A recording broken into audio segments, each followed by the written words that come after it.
그러면 시작하도록 하겠습니다. 여기 지금 녹화되고 있고요. 부모님들은 요 카메라 여기 있어서 부모님들은 안 나가시고 나중에는 혹시나 질문을 하시면 목소리는 나갈 수 있을 건데 목소리하고 모르실 거니까 걱정하지 마시고 오늘 하는 거 제가 강의를 하는 형식을 빌려져 있지만 질문을 이제 주로 하는 게 더 목적이기 때문에 강의하는 중간에 질문, 의문사항이 있으시면 언제든지 손 들고 끊으시고 바로 질문하시면 됩니다. 나중에 뭐 질문하지 이런 거 하면 또 까먹고 안 되시니까 그냥 할 때 그냥 바로 끊으시면 제가 강의 하던 걸 중단하고 바로 답변 드릴 테니까 그렇게 진행을 하도록 하겠고요. 아마 이제 이런 걸 지금 학교에서도 지금 설명이 잘 안 이루어지고 있어가지고 처음인 것 같다, 그죠? 첫째 아이 그러면 전혀 지금 모르니까 아예 다 모르신다 생각하고 일단 진행을 할게요.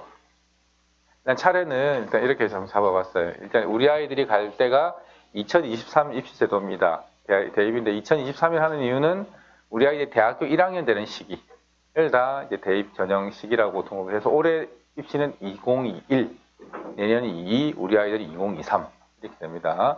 다음에 이제 수시 정시 고민하시는 분들은 어떻게 해야 되는가 하고, 그다음에 교과 전형하고 종합 전형하고 이제 수시가 크게 그 두 가지로 나뉠 건데 어떻게 선택해야 되는가, 이제 기타 여러 가지 또 있던 거 질문을 있어서 이제 답을 드리도록 할게요. 첫 번째 2023 입시제 이해가 변환 입시제도 해가지고 입시제는 계속 변화하고 있는데 이제 부모님들은 처음이실 거잖아요, 그죠? 그런 게 어떻게 이제 변화돼 왔고 우리 아이들은 어떻게 될 것인가 거기에 초점 맞춰서 말씀을 드린 걸 하고요. 일단 우리 아이들은 여기 2002와 2023 우리 아이들은 어쩌면 다행인 게 지금 2학년들과 그대로 따라가면 돼요. 똑같아요. 지금 고2들은 고3하고 달라지잖아요. 수능 체계가 일단 기본적으로 바뀌잖아요, 그죠? 그 다음에 중3부터는 또 많이 지금보다는 덜 바뀌지만, 자기소개서가 많이 줄어들고, 그다음 추천서 폐지가 되고, 생기부에서 기재하는 게 또 많이 삭감되고, 이런 거 있어서 많이 바뀌는데, 우리 여기에 있고, 우리의 특징은 2015 개정교육까지 완전 정착된 2학년부터 2학년하고 1학년이 좀 똑같은 상황입니다. 수능 체제도 똑같고, 지금 3학년들은 개정교육과 2015지만 수능은 2009의 형태를 띠고 있어요. 근데 우리 아이들부터 바뀌어가지고 가장 바뀌는 건 수능의 선택 과목이 들어온다는 게 이게 바뀌게 되는 거겠죠. 그래서 우리 보시면 요거를 이제 기본 아셔야 되는데 8월 말에 우리 아이들에 대한 대입 정책이 발표가 됐어요. 혹시 들어보신 적 없으시죠? 발표가 됐어요. 8월 27일에 발표가 됐었고 그게 뭐냐면 2023 대입 전형 기본계획 교육부하고 대교육협의회에서 우리 이렇게 뽑겠다. 이런 전형을 만들겠다라고 간 거예요. 근데 여기 있는 것들은 우리 부모님이나 아이들은 피부에 사실 와닿지가 않아요. 이유는 아주 선언적인 의미 많이 들어있기 때문에 실제 나오는 거는 시행계획 고2 4월 말 지금 고등학교 2학년들은 나와 있어요. 그래서 어느 대학에서 어떤 전형으로 몇 명을 뽑고 하는지는 우리 1학년들은 몰라요. 언제 하냐면 고2 4월 말 되면. 그래서 우리는 아직도 우리 아이들이 어떻게 대학을 갈지가 깜깜한 상황이에요. 그리고 3학년 5월달이 되면 수시 모집 요강이라는 게 나와서 이제 모든 대학들이 어떻게 뽑겠다 해서 이거 한 글자도 바꿀 수 없는 상황인데 올해는 코로나라는 특수상 때문에 면접 전형 방식이 바뀌든가 논술 날짜가 바뀌고 이런 거 있어서 원래는 못 바꿔요. 그렇게 돼 있고 그래서 우리는 현재 요 단계까지 있는 상황이에요. 그래서 교과 전형, 종합 전형, 논술 전형 이런 걸로 뽑는다. 수시 전형에 이런 게 있다. 이렇게 쭉 나와 있는 정도. 그래서 지금 요게 이제 발표된 거거든요. 대학교육협의회라는 교육부 들어가면 알 수 있는 거고 보시면 잘 모르시는 말 있죠, 그죠? 일반 전형이니 특별 전형이라는 게 있고 생활기록부가 뭐고 대학 수학능력 시험은 어떤 과목 치고 대학교에서 어떤 게 있다 이런 게 나오는 거고 조금 더 들어가면 수시 모집에는 어떤 게 있고 정시에 어떤 게 있고 이런 게 있더라. 이 정도예요. 각 대학에서 어떻게 보면 나오지 않아요. 근데 이제 이게 고2, 아까 고2 언제? 4월 말. 고2 4월 말 되면 이제 이게 나와요. 이게 대교협에서 나온 건데 총 모집 인원이 나오려고 하면 각 대학에서 벌써 모집 인원을 다 제출했단 말이에요. 대학교육협의회에 나올 거고 전형 유형별 모집 인원 나오고 모집 시기, 모집 현황 다 나와요. 이게 대학교육협의회와 교육부에서 나오고 각 대학들은 또 이제 이걸 내야 돼요. 각 대학별로 우리는 뭐 2023년도 내년 4월 되면 2023년도 대입에는 어느 전형에서 몇 명씩을 뽑을 것이다. 어떤 전에 어떻게 선발할 것이다. 내신 점수는 어떻게 줄 것이다. 라는 게 내년 돼야 나옵니다. 근데 추측컨대 지금 이게 언제 나와야 되냐면 2월 말에 2월달 4월에 나와야 되잖아요. 2학년 4월 말에. 근데 요거에 나오는 건데 이 시행을 아직 아무도 안 해봤어요. 지금 2학년들이 3학년 되면 수능을 11월 달에 지금은 예정돼 있죠. 치고 입시를 해야 되는데 그 전에 이게 발표가 되는 거예요. 그러면 지금 고3도 지금 현재 고2도 안 해봤고 고1도 안 해본 상황이에요. 그러면 고2가 안 해봤는데 또 바꾸기는 우스운 상황이죠. 결과가 없는데. 그래서 우리 아이들은 고2와 고1이 거의 대동소이하게 갈 거다. 최저학력이나 반영 방법들이 별 변화를 줄 수 있는 상황이 아니에요. 지금 중3들은 고2 아이들이 고3들 수능 치고 결과가 나와보니까 아 이런 게 문제가 있더라 하면 바뀔 수 있겠지만 우리 아이들은 사실 바뀔 게 거의 없다 보셔도 되고 그러면 지금 고2 아이들 나와 있는 거 보고 그냥 가셔도 큰 문제는 없지 않을까 뭐 그런 정도 생각해 보셔도 될 것 같아요. 이거는 이제 대학 입학 때는 공정성 강화 방안, 공정성이 많이 중요한 시기에 돼서 우리는 여기에 지금 있는 상황이잖아요. 그죠? 그래서 이거는 이제 뭐냐면 생활기록부라는 거 다들 아시잖아요. 그죠? 생활기록부에 적을 수 있는 거 없는 거 이런 것들이 많이 계속 점점점 축소되어져 왔어요. 그래서 지금 현재는 더 축소돼서 소논문 같은 거 안 돼요. 호흡 논문이라는 것도 안 되고 뭐 어쨌든 그런 거 안 되고 수상 경력이 대학 갈 때 하나만 제공이 돼요. 한 학기. 그러니까 이게 수상을 여러 개 할 수 있나요? 없나요? 있어요. 한 학기에 상을 10개 따도 상관이 없어요. 근데 대학 갈 때는 한 학기에 하나만 입력을 할 수 있다는 거예요. 학교마다 달리할 가능성이 있을까 없을까도 결정이 아직 안 난 것 같아요. 근데 학교마다 다르게 하면 상을 한 학기 한 개라는 취지가 무색할 것 같으니까 아마 제 생각에는 아마 원서 쓸 때는 공통 원서 접수 사이트라는 게 있거든요. 거기에 인적사항을 넣으면 그걸 다 써먹을 수 있는데 거기에 아마 상을 픽스로 넣게 하지 않을까. 제 생각은 그런데 아직 확정은 안 됐어요. 그러면 상이 이제 하나만 쓰일 거고. 근데 영어 말하기 대회 우량 받았어요. 우수도 있고 최우수도 있을 건데 우량 받고 끝내지는 않을 거잖아요. 2학년 때 또 하실 수도 있는 부분이 이건 선택의 문제인 거죠. 그래서 요즘 고등학교들은 일부러 수상을 없애는 경우들이 많아요. 우리 학교는 상을 많이 안 줘요. 이제 하지 마시고 그렇게 하는 이유는 수상 실정단에 그 내용이 기록이 되면 다른 어디에도 그 내용을 적을 수가 없어요. 그러면 뭐 예를 말하기 대회에 한 100명이 참가했는데 20%까지만 상을 줄 수 있거든요. 20명. 그럼 80명은 참가했다는 사실도 적을 수가 없어요. 그러면 20명을 위해서 80명이 너무 희생을 당하니까 학교에서 아예 상을 없애고 상을 안 주면 100명을 다 적을 수 있잖아요. 우수한 실적을 거두었음 이런 말도 쓸 수 없어요. 참가했다든가 이러이러한 내용 주제로 뭐 했다든가 우수한 실적이나 말할 필요도 없죠. 참가했다는 거 필요 없죠. 참가해서 나오니까 이러이러한 주제로 이런 거에 대해 생각이 어떤 거다 이렇게 선생님들이 적어주시겠죠. 너무 참가했다라든가 수상 실제 목밀 필요가 없으시고 이제 한 학기 끝나셨으니까 내신 성적 받으셨잖아요. 그럼 이제 교과 우상을 받았을 거예요. 그죠? 중요할까요? 그럴까요? 교과 우상. 교과 우상은 얼마나 중요할까요? 교과 우상 혹시 주는 규정 아셔요? 학교마다 다 다를 건데. 어떤 학교는 1등급, 어떤 학교는 10%, 어떤 학교는 1, 2등급. 학교마다 규정도 다 달라요. 20%가 있을 수 있으니까. 근데 문제는 1등급만 상 준다면 이 아이는 생활기록부 내신 성적란에 보면 어떻게 돼 있을까요? 1등급 돼 있잖아요. 1등급 돼 있는데 교과 우상 그게 있으면 중복인 거잖아요. 굳이 교과 우상을 수상란에 적을 필요가 전혀 없으신 거죠. 다른 걸 적어야지. 그래서 교과 우상 크게 중요하지가 않아요. 어차피 내신 성적 좋으면 무조건 받게 돼 있을 거니까. 그렇게 생각하시면 되고. 만약 진로 선택 과목의 경우는 그런 식으로 등급이나 뭐 이렇게 석차가 안 나올 건데 그 경우에는 교과 우수상을 어떻게 주나요? 어쨌든 고등학교들은 20% 범위까지 상을 줄 수가 있거든요. 어떤 상이든지. 그건 알아서 학교에서 20% 어떻게 정했을지 모르겠지만 그 범위까지는 주실 수 있죠. 어떻게 줬을지는 저도 모르겠어요. 교육부에 정해져 있어요. 20%까지. 최대 20%까지 줄 수 있다. 선생님, 만약 상을 그럼 주기 위한 대회가 없다면 그런 활동을 참여를 한 학생들에서 기록을 어느 항목에서 적을 수 있을까요? 만약에 뭔 대회 나갔다면 자율활동에 적을 수도 있고, 일로특기 사항에 적을 수도 있고, 뭐 다양하게 적을 수 있어요. 적을 수는 나는 많아요. 근데 교과서 혜택엔 적을 수가 없을 수 있어요. 왜? 요즘 교과서 혜택은 수업 시간에 한 활동만을 적게 돼 있거든요. 그럼 발표대회라면 수업 시간에 한 발표대회면 상관이 없는데, 만약에 따로 시간을 냈다면 수업 시간 아니잖아요. 그럼 못 적게 되는 거예요.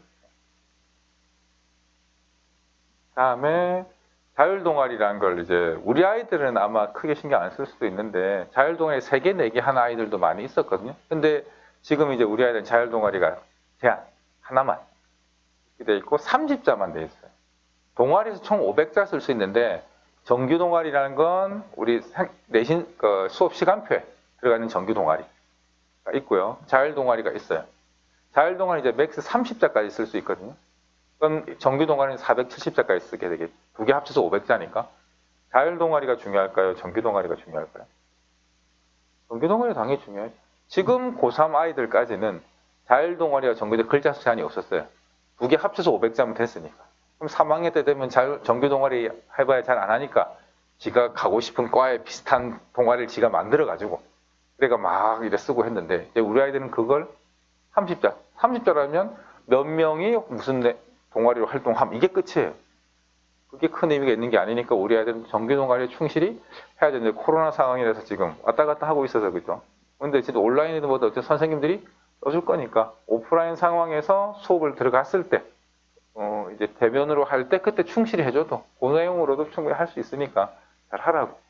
그리고 동아리는 1년간 500자예요. 학기당 500자가 아니고 만약에 중간에 동아리가 바뀌었다 하더라도 두 개 합쳐서 500자이기 때문에 1년 동아리니까 아직 시간이 충분히 있다고 보셔야 될 것 같습니다. 뭐 그런 거 이런 거 하면 이제 문제된다 이런 거고요. 고교 프로파일 전면 폐지 이렇게 되는 게 이건 뭐냐면 올해부터 당장 시행이 됐거든요. 생활기록부에 학교를 나타내는 다양한 내용들이 전혀 기입이 안 돼요. 무슨 봉사활동에 무슨 고등학교장 이렇게 봉사활동 기간이 나오잖아요. 그런 학교명이 전부 다 블라인드 처리돼요. 싹 다 지워져요. 그리고 뭐 부산대학교 가서 뭐 채용을 했다. 부산대라는 말 쓰면 위법이에요. 처벌받아요. 학교 선생님은 징계를 받고 아이는 심하면 최대 합격이 취소될 수도 있기 때문에 그런 걸 함부로 쓰시면 안 되고 써달라고 요구하셔도 안 돼요. 그렇고 그럼 요걸 모른다면 결국 학교 극간의 우수성의 차이는 존재하기가 어렵겠죠. 학생 본연의 활동의 우수성이 더 드러나게 된다라고 보시면 되겠습니다. 그 다음에 16개 대학 정시 40% 확대되어 있다. 이거를 잘 하셔야 됩니다. 부모님들 생각할 때 정시가 확대되었구나 생각하시잖아요. 전국의 대학교가 몇 개쯤 있을까요? 4년제 대학교만 약 200여 개 있거든요. 근데 16개 대학만 40% 제한을 받아요. 나머지 대학교는 제한을 받지 않아요. 그래서 나중에 제가 인원수 보여드릴 건데 정시가 그렇게 많지 않을 수도 있어요. 어쩌면. 그다음에 이런 등등등이 없어지더라. 그래서 혹시 논술을 준비하신다면 좀 어려움을 겪을 수도 있어요. 올해 연세대 논술 최고 경쟁률이 한 150대 1? 의미가 있을까요? 150명 중에 한 명 뽑는 건데 논술 진짜 잘 쓰는 아이 아니면 그런데 우리 아이들은 열심히 지원을 해요. 왜냐하면 최저학력이 없기 때문에 논술로만 뽑힐 거라고 개인적으로 좀 비추 150분의 1을 뚫기가 참 어려울 수 있기 때문에 그다음에 이제 학생수 감소가 입시에서 빼놓을 수 없는 제일 화두일 수밖에 없거든요. 우리 아이들이 이제 여기에 해당하겠죠.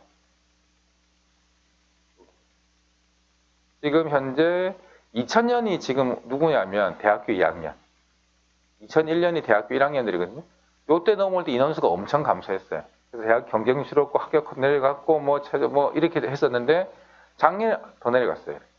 올해 좀 더 떨어졌어요. 그래서 올해 혹시 신문 보셨는가 모르겠어요. 전국에 있는 대학들의 경쟁률이 다 떨어졌는데 고대하고 연대만 올랐다고 되어 있잖아요. 고대하고 연대는 머리를 잘 써서 연대가 논술이 원래 수능 전에 있었거든요. 근데 수능 이후로 넘겼어요. 아이들은 수능에 부담이 없으니까 연세 논술 치러 많이 가는가 경쟁률이 올랐어요. 그래서 올랐어요. 고대도 최저학력이 있다가 최저학력 없는 전형을 만들었어요. 오늘 고대에서 최저학력 없다잖아요. 또 어디서 또 그래서 늘었고 나머지 대학들은 거의 대학 경쟁률이 최소한 3, 4대 1은 떨어지는 상황들. 서울의 주요 대학들도. 그 이유는 학생 수가 무진장 줄었기 때문에. 조금 늘지만 다시 이렇게 주는 거예요, 이렇게만. 그래서 이거보다 더 줄게 될 거니까 우리 아이들이 대학 가는 건 아무 문제가 안 돼요. 좋은 대학은 근데 문제가 되겠죠. 다 좋은 대학 가고 싶지. 소위 말하는 안 좋은 대학 가고 싶어 하진 않을 거니까 어쨌든 인원수는 계속 줄고 있다. 그래서 수시 때 아무 때나 원서를 써버리면 소위 애들 말로 납치라는 표현을 쓰죠. 그래서 그냥 덜컥 합격해가지고 수시에 합격하면 병시 지원 자체가 불가능하거든요. 전문대라도 마찬가지예요. 근데 수시에 이거 몰라 한 개 남았는데 뭐 여기에 쓸래 이라고 탁 썼다가 붙으면 그 대학을 가야 되는 상황이 벌어져요. 근데 붙을 가능성이 많아요. 저한테 원서 내가 합격만 해달라 하면 4년제 대학 붙여줄 대학 너무 많아요. 그 정도로 대학 가기는 쉬워요. 저기 5만 명이 지금 줄었다고 돼 있는 게 얼마나 많은 숫자인지 좀 현실감이 없는데 5만 명이라면 보통 대학들이 2,500명 정도예요. 한 대학에 한 학년 정원이. 평균 내면 2,000명짜리도 있고 1,500짜리 있고 3,000명짜리 있다. 평균 한 2,500명인데 5만 명이라는 개념은 대학교 20개가 없어져야 되는 건데 대학교는 작년에 없어진 대학이 부산에 동부산 대학 하나 이제 폐교됐다 치지만 그러면 전문대라 치고 서남대 없어진 이유는 크게 없어진 대학이 없었거든요. 근데 대학은 계속 있으니까 이제 이런 대학이 20명 정도, 20개 대학 정도면 인원이 밑에 대학부터 이제 못 채워져 나가는 거죠. 서울대, 연대, 고대가 정원을 못 채울 가능성은 없을 거잖아요. 밑에 대학들도 지금 나가서 남자아이들 같은 경우에는 잘못하면 군대 갔다 오면 대학이 없어질 수도 있는 상황이 벌어질 수도 있어요. 지금. 이거 심각한 문제일 수도 있어요. 그래서 동부산대가 폐교되면서 대학에도 전학이 있어요. 여기 전학이나 편입이라는 표현을 쓰죠. 그러니까 동부산대학 아이들 특별 편입 이런 식으로 다 옆 학교로 전학을 보내는 거예요. 그래서 대학을 도저히 갈 마음이 안 드는데 저 대학 가고 싶다면 일부러 조금 망할 만한 대학 가서 편입을 노려보는 거. 웃으실 경우 옛날에 서남대 의대 나온 아이들이 편입을 못 받아가 결국 서울대 의대로 편입됐어요. 그럴 수도 있죠. 그거는 나중에 어떻게 될지는 모르는 상황이고 어쨌든 그 정도로 대학들은 지금 정원 채우기가 매우 힘든 상황이다. 그 정도 생각해 주시면 될 것 같아요. 정원이 줄어든다는 개념이 이제 잘 안 오실 건데 요게 이제 2018년 수능이랑 보고 2019년인데 여기 보면 20학년도 19학년이니까 요 올해를 아직 안 쳤잖아요. 그죠? 작년에 53만 지금 대학교 2학년 53만이 시험 쳤는데 47만이 쳤어요. 이게 감이 잘 안 오실 건데 밑에 보시면 올해 이제 수능 원서 접수를 했어요. 2020 수능이 이제 요 아이들이겠죠. 접수는 54만 8천이었어요. 수능을 47만밖에 안 쳤어요. 7만 명 정도 없어졌어요. 왜 안 쳤을까요? 수시에 붙은 아이들 시험 칠 목적이 없어졌을 수도 있고 수시에 먼저 붙었으니까 아니면 이제 굳이 안 쳐도 될 애들이 수능 버프라 그러잖아요. 수능 성적이 수험 벼들고 있으면 할인 이런 걸 많이 해주면 그렇게 하는 것도 있는 것 같고 등등등의 사유로 한 7만 명 정도가 해마다 안 쳐요. 그러면 지금 44%만의 이 시험을 응시했거든요. 실제 원서 쓸 아이들은 시험 칠 아이들은 42만 정도밖에 안 될 거 5만 줄어드는 게 맞죠. 이렇게 들으면 대학들 타격은 엄청나죠. 대학교 정원은 50만이 넘어요. 전문대까지 하면 더 하는 거고 엄청 난리가 날 수밖에 없는 상황이 됐더라고요. 대학은 지금 난리가 난 거예요. 하지만 어떤 대학들은 경쟁률 공개를 못해가 경쟁률 아예 대학 그 홈페이지 삭제를 시켰어요. 공개를 하면 다 미달이니까. 더 안 올 수도 있으니까. 그런 위기에 대학들이 처해져 있더라. 우리 아이들도 그럼 당면하게 문제는 뭐냐면 일단은 대학생이 좀 줄었잖아요. 한 학년에 지금 한 160명? 많은 학교들이 200명 정도고 작으면 160명씩 제가 방금 보도했는데 제일 작은 데는 90명까지도 있더라고요. 부산의 고등학교가. 그 정도 인원 같으면 교과 인원이 지금 2018, 53만 칠 때만 해도 저희들 평균 200명 잡았거든요. 이게 평균이 160명 잡아요. 40명이 없어진 거예요. 그럼 1등급 숫자가 200명의 4%면 한 학교에 8명 나와야 될 건데 160명의 4%니까 어느 생각해보니까 한 6명 아니면 7명? 그 정도밖에 줄어들어요. 그래서 지금 보니까 제가 아직 통계를 좀 내고 있는데 부산 시내에 저희들 성적을 한 100개 학교, 한 60개 학교 정도 받아가 분석을 해봤는데 올 1등급 3학년 1학기까지 받은 아이가 1명인가 2명인가 밖에. 그전에 한 10명 정도 됐었거든요. 부산 시내. 계속 줄고 있는 게 이유는 학생이 주니까 내신경이 치열해진 거 등급 받기가 어려운 상황이죠. 우리 아이들도 마찬가지예요. 그래서 혹시 자료들을 보실 때 전년도에 저 정도는 붙어야 되나? 그 정도 안 해도 돼요, 이제. 근데 우리 아이가 그 정도를 할 수 있을까가 모릅니다. 작년까지 한 2.0 등급이 합격을 했다. 올해 2.2나 2.3 등급 합격을 할 수 있는데 작년에 2.0 등급 받는 것보다 올해 2.3 등급 받는 게 더 어려울 수도 있는 상황인 거예요. 아이들이 줄었기 때문에. 이렇다. 그 다음에 수능 응시자도 줄어들잖아요. 그죠? 수능 응시가 줄어들면 어떤 게 문제가 되냐면 정시는 아무 상관이 없어요. 수능 점수로 가니까. 근데 수시 때는 혹시 최저학력이라는 걸 들어보셨나요? 몇 등급 걸린다 했는데 최저학력이란 게 국어, 영어, 수학, 탐구 중에서 그 중에서 세 과목 몇 등급. 예를 들면 부산대 같으면 인문계열로 세 과목 합칠 이렇게 돼요. 국어, 수학, 영어, 탐구 네 과목 중에 세 과목 합이 7 이렇게 돼요. 그럼 2, 3, 1, 3, 3 이렇게 돼야 되는데 이 받을 때 영어하고 한국사 빼고는 다 상대평가예요. 그럼 아이들이 줄면 예를 들면 50만 분의 n으로 나오던 게 40만 분의 n이 되면 등급 받기가 그만큼 어려워질 거니까 최저학력을 못 맞춰서 탈락할 아이들이 부지기수로 생길 가능성이 높은 거예요. 내신도 안 좋아지고 최저도 안 나와지니까 떨어지는 아이들이 많을 거니까 결과론적으로 내신 성적은 점점점 떨어질 거예요. 근데 우리 아이가 그 내신에 될 수 있는가는 다른 문제예요. 최저가 안 될 수도 있는 문제인 거예요. 그래서 그런 부분들 고민하셔야 되고 내신이 너무 작년보다 안 나온다. 괜찮아요. 0점 몇 점 떨어지는 거는 지극히 당연한 문제인데 근데 결론적으로 수능이 만약에 안 나오면 수시 최저 걸린 대학들은 의대 같은 경우에는 국어, 영어, 수학, 과학 네 과목 중에 한 6 이렇게 나와야 되거든요. 1, 1, 2 이런 것들이 최저 못 맞춰가 떨어진 아이들이 부지기수. 작년 기준으로 부산 지역 아이들이 부산대 의대 최저 맞춘 아이들이 한 70명이 안 됐어요. 부산시 전체 아이들. 올해는 더 안 되겠죠. 최저가 똑같은 상황인데 아이들을 줄였고 상대평가에 또 줄 거니까. 그러저런 이유 때문에 우리 아이는 내신 성적 잘 받고 수능 최저를 맞출 수 있다면 거꾸로 의외야 좋은 결과를 가져올 수도 있겠죠. 어떤 선택을 하실 건가는 우리 아이들과 부모님 선택. 그리고 이제 그 뒤에 이제 교과하고 종합전형 이야기할 때 말씀 좀 더 드릴게요.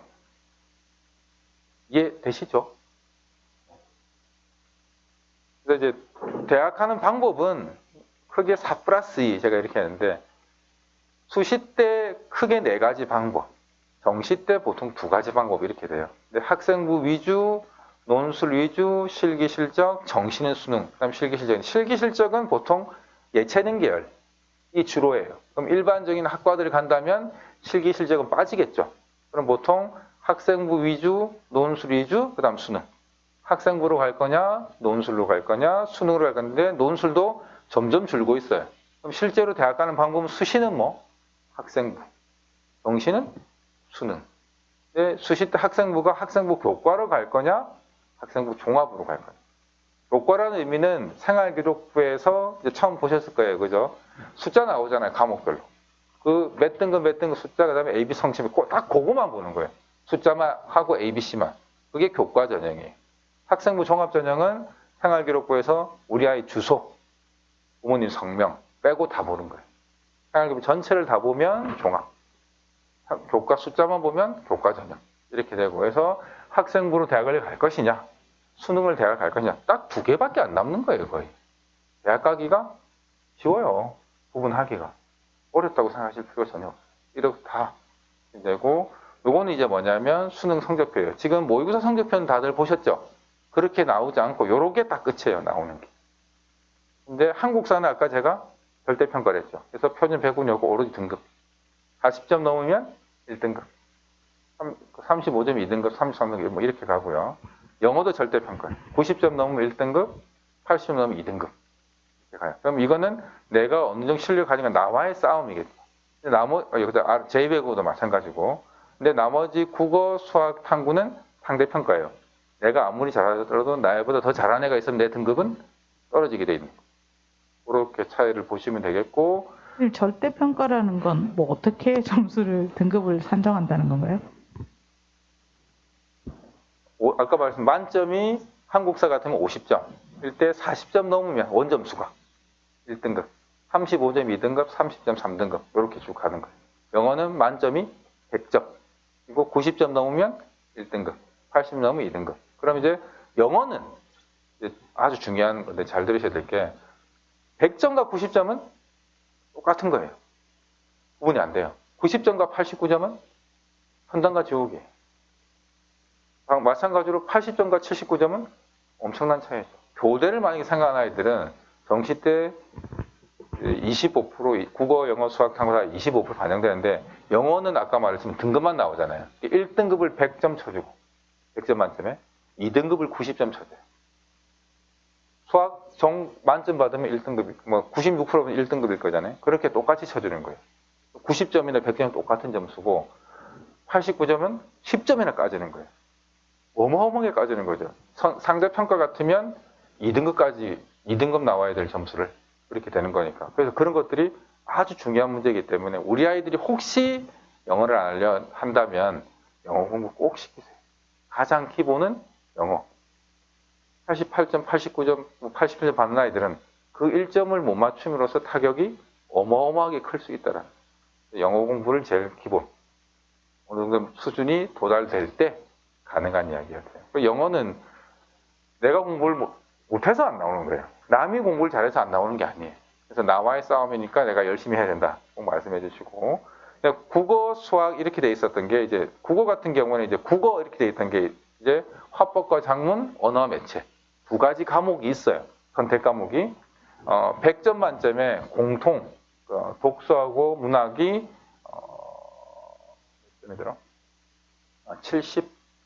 76점. 그리고 화와작이나 언어를 선택할 때 그게 24점이 돼요. 그럼 그거 공통 76점 더하기 선택 24점. 선택이 각각 다르잖아요.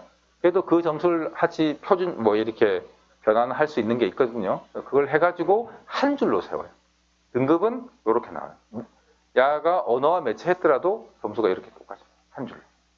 수학이 제일 이제 문제가 될 건데 수학이 지금은 아마 우리 큰아이들 키워주신 분들은 가형, 나형이 있다는 거 아실 거예요. 보통 자연계열이 가형, 인문계열이 나형인데 지금은 확통, 미적, 기하 이렇게 나올 건데 보통 인문계열 아이들은 확률과 통계를 선택할 거고 자연계열 아이들은 미적이나 기하를 선택하게 될 건데 어떤 과목을 선택하더라도 줄이 한 줄이에요.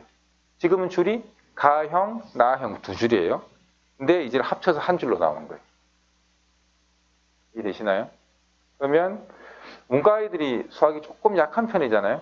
이게 이과에 같이 나오니까 문과 아이들 수학 성적이 조금 더 떨어질 수 있는 상황이 나올 거고 자연계열 오히려 성적이 점수상으로는 조금 높아지겠죠. 근데 문과 성향 아이들은 인문계열과 쓸 거고 자연계열 성향은 자연계열과 쓸 거니까 큰 문제는 없을 거예요. 근데 등급 낼 때는 수시에 최저 낼 때는 수학으로 낼 때는 인문계열 아이들은 조금 불리해질 수 있는 거고 자연계열 아이들은 조금 덕을 볼 수가 있죠. 그런 차이가 분명히 생길 겁니다. 아까 말씀드렸던 거 16개 대학에만 적용된다 이렇게 했잖아요. 적용되는 대학이 이렇게 나와 있어요. 요 대학들만 40%를 맞추려 했고 언제까지 맞추려 했냐면 2023학년 우리 아이들 때까지 맞추라고 돼 있어요. 그러니까 우리 이 대학들은 다 정시가 40%다. 그럼 단일 전형으로는 이 전형이 사실 제일 큰 거예요. 그래서 우리 아이는 내신도 잘 안 하려고요. 뭐 생기부 기록도 이런 거 다 신경 안 써요. 그럼 정시 가셔야 돼요. 10명 중에 4명을 정시로 뽑으니까. 근데 2월되는 인원 감안하면 사실 한 2, 3% 정도 뽑지 않을까. 그래서 정시가 제일 크니까 충분히 준비를 해보셔야 된다. 근데 이제 보여드릴 자료들은 이제 뭐냐면 내가 2023년도가 없는 이유는 아직 발표를 안 했다 했잖아요. 그죠? 우리가 알 수 있는 게 2022년도까지. 보시면 60.5대 39.5에 40%가 안 됐잖아요. 안 된 이유는 2023년도까지 맞추면 돼요. 못 맞춘 학교가 서울대하고 강원대이고 나머지는 거의 40% 육박하고 있어. 이렇게 돼 있을 거다. 그 정도 생각하시고 그래서 정시 비율이 느는구나. 수시도 60%를 뽑고 있어요. 서울의 주요 대학 16개 대학 기준이고 비율을 이제 보시면 수시 때 교과 종합 논술 실기 정원회 이렇게 있잖아요. 정원회는 뭐 농어촌이든가 사회별 이런 거 우리 아이하고 관계 없어요. 일반 그런 해당된 아이들만 보시면 되고 실기 전형 아까 예체능이라 했잖아요. 그게 말고 쓰는 게 교과 종합 논술 이렇게 될 건데 논술 이 정도 남아 있어요.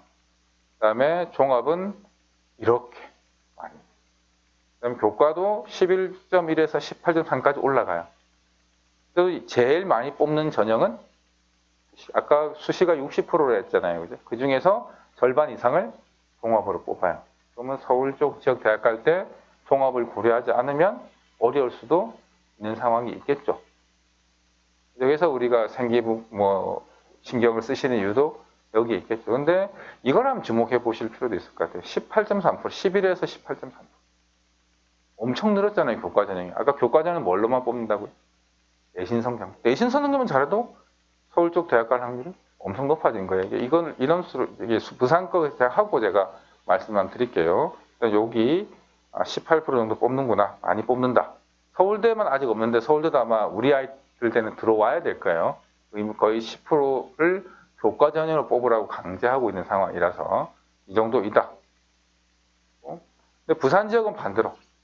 아까 보셨지만 84.7, 15.3. 수시 비중이 점점 더 늘고 있어요. 이유는 부산의 대학이 많은 관계로 정시까지 갔다가 애들을 다 못 뽑을 상황인 거예요. 어쨌든 수시에 애들을 많이 뽑아서 등록을 시켜야 되고 못 뽑으면 또 어떻게 해요? 정시에 하면 되니까. 모든 대학 수시에 이렇게 많이 뽑으니까 수시에 되기가 상당히 쉽죠. 그래서 경쟁률이 한 3대1, 4대1 되면 100% 합격이에요. 근데 뭐 최저 있거나 이런 게 아니라면 중위권 대학 밑으로는 그 정도로 수시 때 많이 뽑고 있다. 오시면 부산 지역은 교과 종합이 이래요. 그러면 부산 지역 대학 가려면 무슨 전형에 준비하면 돼요? 교과만. 그래서 3학년 1학기가 끝나고 나면 3학년 교실에서 공부할 이유가 없어지는 애들이 너무 많아요. 교과로 갈 건데 최장력도 동아리 밑으로는 최장력을 안 봐요. 그러면 내신 벌써 끝났잖아요. 수시는 3학년 1학기까지만 반영이 되니까. 그러니까 놀자판이 되는 거예요. 그게 안 되려면 수능 체제를 걸어서 열심히 수능 공부를 해야 되고 그렇게 되면 의외의 좋은 결과가 나올 수도 있는데 우리 아이들은 막 그냥 뭐 대학 가고 말지 이렇게 되면 거기서부터 이제